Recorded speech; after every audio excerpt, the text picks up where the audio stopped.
Sejjil को Israel के खिलाफ लॉन्च किया, दूसरी तरफ एक और सेजिल लॉन्च किए जाने को तैयार है। लेकिन इस बार ईरान का टारगेट कुछ अलग है।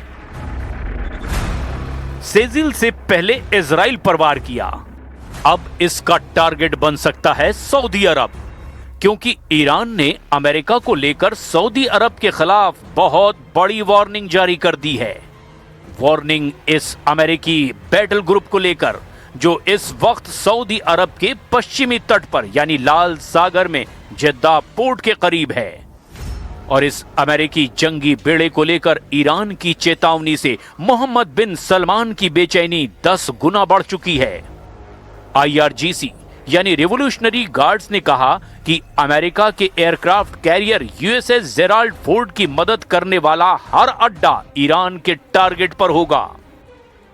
USS जेराल्ड फोर्ड इस वक्त सऊदी अरब के शहर जिद्दा के आसपास लाल सागर में मौजूद है। ये लाल सागर का रास्ता है जो भूमध्य सागर को हिंद महासागर से जोड़ता है। यमन के बाब अल मंदब का गलियारा भी देख लीजिए, जो पश्चिम एशिया का दूसरा बड़ा चोकिंग पॉइंट है। हॉर्मुज की तरह यहां भी अमेरिका और इजरायली जहाजों को खतरा है। चीन से आई एक सैटेलाइट रिपोर्ट बताती है कि अमेरिका का फोर्ड कैरियर अभी सऊदी अरब के तट से 100 किलोमीटर दूर है, लेकिन नेवी के लिए यह फासला ज्यादा नहीं होता। उसे जेद्दा पोर्ट से मदद तो मिल ही सकती है। कुल मिलाकर ईरान पर हमले के लिए अमेरिका के 2 एयरक्राफ्ट कैरियर तैनात हैं। एक है हिंद महासागर में USS अब्राहम लिंकन यानी CVN-72, दूसरा है भूमध्य सागर से होकर लाल सागर में पहुंचा USS जेराल्ड फोर्ड यानी CVN-78, जो 1 लाख टन वाला अमेरिका का सबसे आधुनिक सुपर कैरियर है।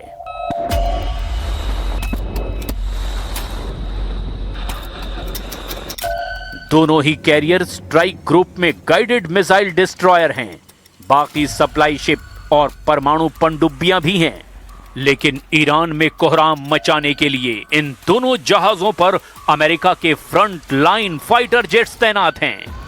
पहला है F-35 लाइटनिंग, जो एक स्टेल्थ फाइटर जेट है। दूसरा है FA-18 सुपर हॉर्नेट, जो अमेरिकी नेवी की सबसे बड़ी ताकत माना जाता है। इसी ताकत को ईरान के लिए बड़ा खतरा माना जा रहा है। लेकिन ये कैरियर बैटल ग्रुप बिना किसी इलाकाई मदद के ऑपरेट नहीं कर पाएंगे, यानी इन्हें ईंधन और बाकी रसद के लिए आसपास के सहयोगी देशों का साथ जरूर चाहिए होगा। अब बड़ा सवाल यह है कि अगर अमेरिका को सऊदी अरब की मदद मिलने पर ईरान अपनी मिसाइलें तान देता है और इसका सबसे बड़ा टारगेट जिद्दा बनता है, तो आगे क्या होगा? ईरान की मिसाइल सऊदी अरब के इस पोर्ट सिटी तक पहुंच सकती है और यहां से यमन भी बहुत करीब है, जहां से हूथी मिलिशिया भी ईरान की मदद करने के लिए सीधे जिद्दा और अमेरिकी बैटल ग्रुप को टारगेट कर सकते हैं। इस तरह से अमेरिका और उसके खाड़ी वाले साथी 2 चोक पॉइंट पर घिर गए हैं। एक है हॉर्मुज और दूसरा है बाब अल मंदब। दोनों ही जगह अमेरिका और उसके साथी खाड़ी देशों की गले की फांस बन चुके हैं।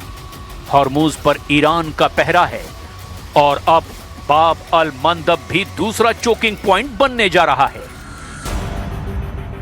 इससे पहले ईरान दावा कर चुका है कि कैरियर अब्राहम लिंकन पर उसने जब हमला किया तो वो ओमान की खाड़ी से दूर हटने को मजबूर हो गया। अगर ये बात सच है तो लाल सागर में भी अमेरिका का बेड़ा बहुत ज्यादा अलर्ट रहेगा।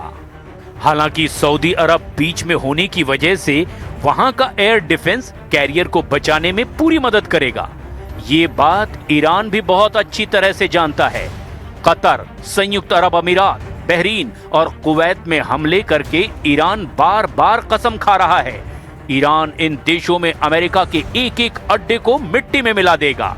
खाड़ी देशों में ईरान जिस तरह से आक्रामक है, उसने वहां की सरकारों को बहुत ज्यादा तनाव दे दिया है।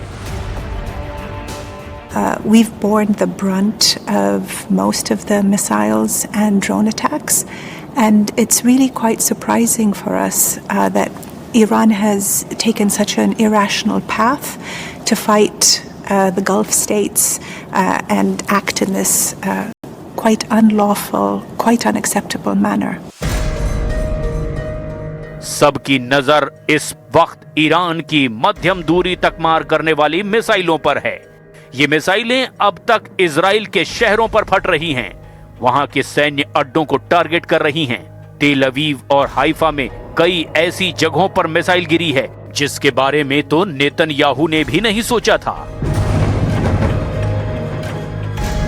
ईरान के विदेश मंत्री ने कहा है कि इस युद्ध को अंत तक ले जाएंगे।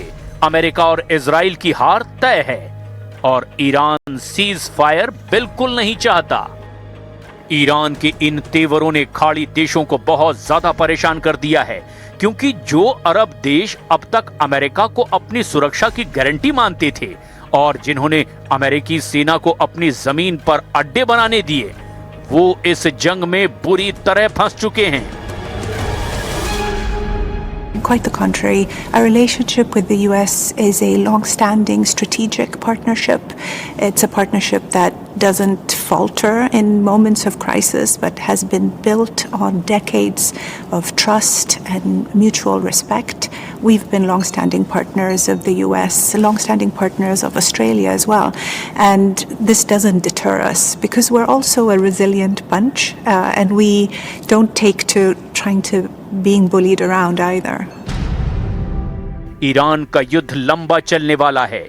ईरान की सेना अब ये युद्ध ट्रंप और नेतन्याहू को पूरी तरह थकाने के लिए लड़ रही है और इसमें उनकी खतरनाक मिसाइल सबसे बड़ी भूमिका अदा कर रही है।